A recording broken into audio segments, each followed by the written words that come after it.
आइए सुनते हैं आज की कहानी राजा भोज और सत्य।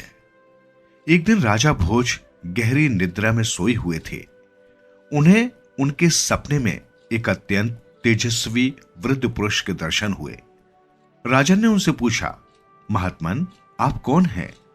वृद्ध ने कहा, राजन, मैं सत्य हूं और तुझे तेरे कार्यों का वास्तविक रूप दिखाने आया हूं। मेरे पीछे पीछे चला और अपने कार्यों की वास्तविकता को देख। राजा भोज उस वृद्ध के पीछे पीछे चल दिए। राजा भोज बहुत दान, पुण्य, यज्ञ, व्रत, तीर्थ, कथा कीर्तन करते थे। उन्होंने अनेक तालाब, मंदिर, कुएं, बगीचे आदि भी बनवाए थे। राजा के मन में इन कार्यों के कारण अभिमान आ गया था। वृद्ध पुरुष के रूप में आए सत्य राजा भोज को अपने साथ उनकी कृतियों के पास ले गए। वहां जैसे ही सत्य ने पेड़ों को छुआ, सब एक एक करके सूख गए। बगीचे बंजर भूमि में बदल गए। राजा इतना देखते ही आश्चर्यचकित रह गया। फिर सत्य राजा को मंदिर ले गए।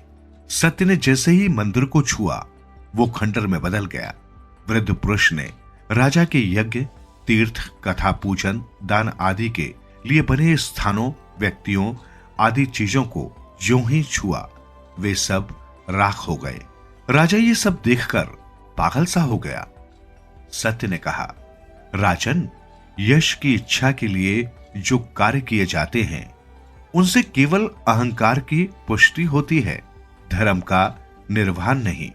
सच्ची सद्भावना से, निस्वार्थ होकर कर्तव्य भाव से जो कार्य किए जाते हैं, उन्हीं का फल पुण्य के रूप में मिलता है और ये पुण्य फल का रहस्य है। इतना कहकर सत्य अंतर्ध्यान हो गए।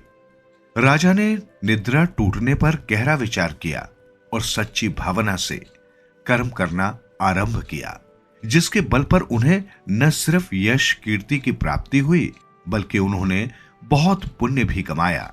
इस कहानी से हमें यही शिक्षा मिलती है। सच ही तो है, सिर्फ प्रसिद्धि और आदर पाने के नजरिए से किया गया काम पुण्य नहीं होता।